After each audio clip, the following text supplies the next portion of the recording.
Эми бул китептеги далилдерди окуйбуз. Биринчи далил айтып жатат. Аллах Таала айтты: "Ва каулиллахи таала: Афарайтумул лата вал узза ва маната ас-салисата ал-ухра." Аллах Таала бул аятта, эки аятта мушриктерге кайрылып айтып атат.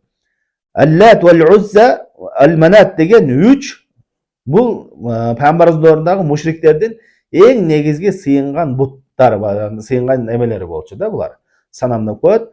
Негизи латтын эмеси бир салих, жакшы киши болгон, ал ошо адамдарга тамак кылып берип жүргөн. Анан өлгөндөн кийин аны улук тутушуп, мүрзөсүнө коюшуп, ошо мүрзөсүнө сыйынып, кийин таштан ошонун бутун жасап алышып, ошого сыйынып кетишкен. Ошо сыяктуу Узза деген, Манат деген үчөө тең ошо мушриктердин негизги сыйынган буттары болгон. Ошолорду айтып атат мушриктерге: "Кана, латыңар кайда калды? Уззаңар, манатыңар кайда калды? Булар пайда да, зыян да бере албай жатат. Мындайча айтканда, силерге береке да бере албайт, зыян дагы, пайда да бере албайт. Айткылачы, кайда калды ошолор?" деп Аллах Таала мушриктердин ошо сыйынган буттары алсыз, жараксыз экендигини баяндоо иретинде айтып атат. Андан кийин хадисте келди. Ан Аби Вақидин ал-Лайси радияллаху анху قال: خرجنا مع رسول الله صلى الله عليه وسلم إلى حنين ونحن حدثاء عهد بكفر وللمشركين سدرة يعكفون عندها وينوطون بها أسلحتهم. Abi Vaqid al-Laysi деген сахаба риваят кылып атат. Пайгамбарыбыз саллаллаху алейхи вассалам менен биз Хунейн согушуна чыктык дейт. Хунейн согушу качан болгон? Меккенин ачылышы болгондон кийин ошо Меккеге жакын Хунейн деген жерге болгон. Меккенин ачылышында алымдар айтышат 10 миң сахаба келген Медина жактан. Анан Меккеден дагы 2 миң аскер кошулган. Аскер 12 миң аскер бул жаңы ислам башында эң көп аскерлерден болгон да. Ошондо сахабалар ошо көптүгү менен аз кырылып калышат. Хунейнди биз жөн эле басып алабыз, оңой эле. Биз көппүз депчи. Көптүгү менен аз кырылып калышат. Анан мушриктер Хунейнде күтүп атайын даярданып, жандай тузактарды коюп даярданып турган болот. Анан көпчүлүк менен барганда, Аллах Таалага тобокелдери алсырашып, көпчүлүгү менен аз кырылып калганда, бат эле ыркырап чачырата берет мушриктер. Пайгамбарыбыз менен бир 100дөй эле киши келип, баары ыркырап качып, андан кийин анан кайра Аллах Таала жардам берип, чакырып пайгамбарыбыз жеңишке жетишет аягында. Бирок ошол башында эмне? Аллах Таалага тобокелдери алсырашып, өздөрүнө таянып алганда, Аллах Таала аларга ошондой сыноо берип коет. Аллах Таала Куранда айтат: "Ва яума хунайнин иза ажабатум касратукум фалам тугни анкум шай'a."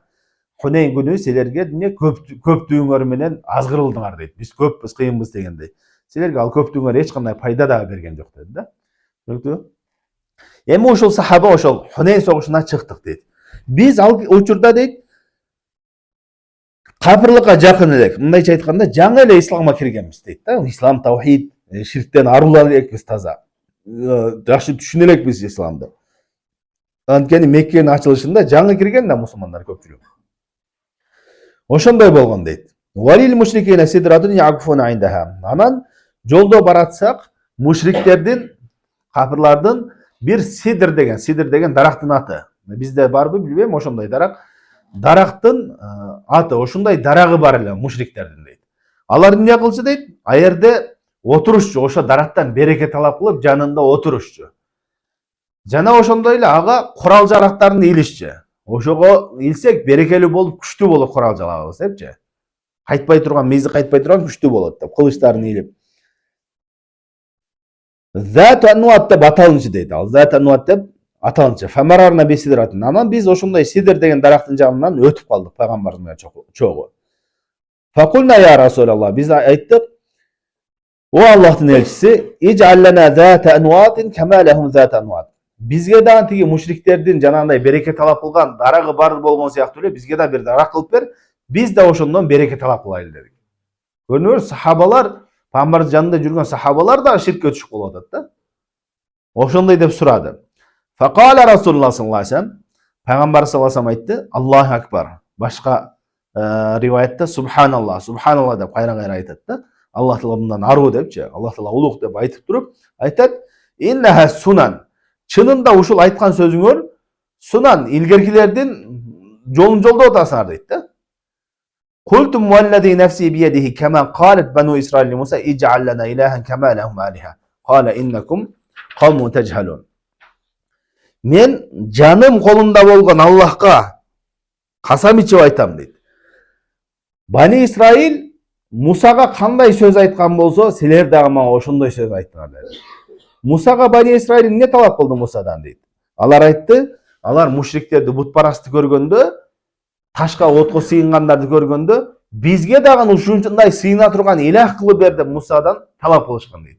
Силер дагы ошол Мусанын коому Мусадан эмне талап кылып аткан болсо, силер дагы менден ошол нерсени талап кылып атасыңар деди. Илгеркилердин жолун ээрчип атасыңар деди. Айтты, латаркабунна санана ман кана каблакум. Силер эмне өзүңөрдөн мурунку коомдардын жолун ушундай ээрчейсиңер дейт. Башка бир риваятта келет эмне? Шебран бешер, карышта берчейсиңер. Хатта лау дахала жухра даббин ла тахадум.